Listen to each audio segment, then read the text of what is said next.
মোহাম্মদ শামিকে অর্জুন পুরস্কার দিলেও পাননি মহেন্দ্র সিং ধোনি। কারণটা কি জানেন আপনি? ভারতীয় ক্রিকেট দলের প্রাক্তন অধিনায়ক মহেন্দ্র সিং ধোনিকে নিয়ে আর আলাদা করে কিছু বলার নেই।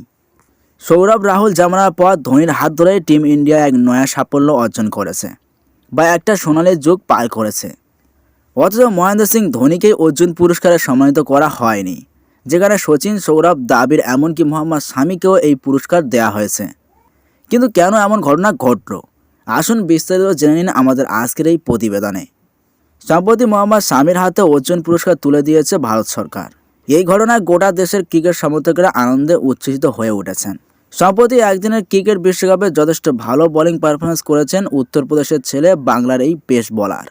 মাত্র 9 ম্যাচ খেলে তিনি একাই 24 উইকেট শিকার করেছেন। সে কারণেই তার হাতে এই সম্মানীয় পুরস্কার তুলে দেওয়া হয়েছে, তা নিয়ে কোনো সন্দেহ নেই। তবে আপনারা কি জানেন যে মোহাম্মদ শামি অর্জুন পুরস্কার পেলেও এই পুরস্কার কখনো পাননি ভারতীয় ক্রিকেট দলের প্রাক্তন অধিনায়ক মহেন্দ্র সিং ধোনি, আর কোনো দিনও তা পাবেও না। কিন্তু কেন ঘটল এমন ঘটনা? আসুন সেটাই জেনে নেওয়া যাক। গত 9 জানুয়ারি ভারতীয় ক্রিকেট দলের স্বনামধন্য পেস বোলার মোহাম্মদ শামির হাতে অর্জুন পুরস্কার তুলে দিয়েছেন দেশের রাষ্ট্রপতি দ্রৌপদী মুর্মু। গত বছর একদিনের ক্রিকেট বিশ্বকাপে মোহাম্মদ শামি যথেষ্ট ভালো পারফরমেন্স করেছিলেন। টিম ইন্ডিয়ার হয়ে সর্বাধিক 24 উইকেট শিকারের পাশাপাশি ভারতীয় ক্রিকেট দলকে ফাইনালে নিয়ে যাওয়ার ক্ষেত্রে গুরুত্বপূর্ণ ভূমিকা গ্রহণ করেছিলেন তিনি।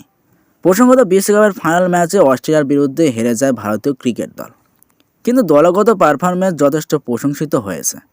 বিশ্বকাপের প্রথম দিকে কয়েকটা ম্যাচ খেলার সুযোগ পাননি শামি। হার্দিক পান্ডিয়া চোট পাওয়ার কারণেই তাকে ভারতীয় ক্রিকেট দলে নেওয়া হয়। এরপর তিনি বল হাতে আগুন ছড়াতে শুরু করেন এবং ভারতীয় ক্রিকেট দলকে ফাইনাল পর্যন্ত নিয়ে যান। এর মহেন্দ্র সিং ধোনির কথায় আসা যাক। ভারতীয় ক্রিকেট ইতিহাসে মহেন্দ্র সিং ধোনি নিজেই একটি অধ্যায়। তার নেতৃত্বে টিম ইন্ডিয়া দুবার বিশ্বকাপ খেতাব জয় করেছে। 2007 সালে টি-20 বিশ্বকাপ এবং 2011 সালে একদিনের ক্রিকেট বিশ্বকাপ। উল্লেখ্য, 2020 সালের 15 আগস্ট ধোনি আন্তর্জাতিক ক্রিকেট থেকে অবসর গ্রহণ করলেও এখনও পর্যন্ত তিনি আইপিএল টুর্নামেন্টে খেলে যাচ্ছেন। অথচ প্রশ্ন হলো, মোহাম্মদ শামি অর্জুন পুরস্কার পেলেও কেন তা দেওয়া হলো না মহেন্দ্র সিং ধোনিকে? এই প্রসঙ্গে আপনাদের জানিয়ে রাখি, 2007 সালে মহেন্দ্র সিং ধোনির নেতৃত্বে টিম ইন্ডিয়া টি-20 বিশ্বকাপ জয় করেছিল। এর পরের বছর অর্থাৎ 2008 সালে ক্যাপ্টেন কুলকে খেলরত্ন সম্মানে ভূষিত করা হয়।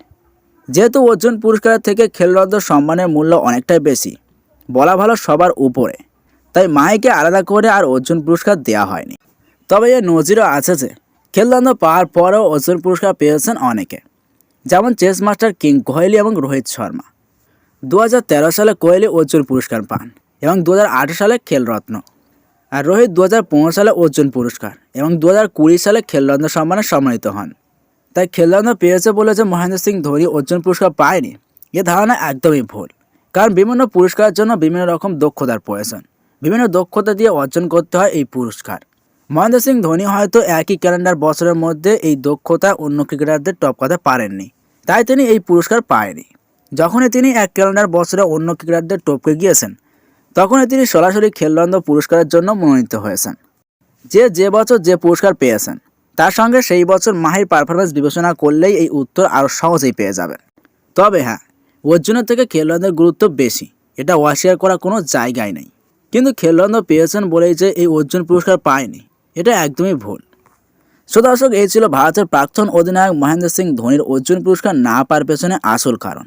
এই প্রতিবেদন যদি আপনার একটুও ভালো লেগে থাকে, আনন্দ দিয়ে থাকে, এই প্রতিবেদন থেকে যদি আপনি কিছু অজানা বিষয় জেনে থাকেন, তাহলে অবশ্যই একটি লাইক করে প্রতিবেদনটি বেশি বেশি করে শেয়ার করুন এবং সব ধরনের সঠিক আপডেট পেতে আমাদের আর বাংলা নিউজ চ্যানেলটি সাবস্ক্রাইব করে পাশে দেওয়া বেল বাটনটি অন করে দিন।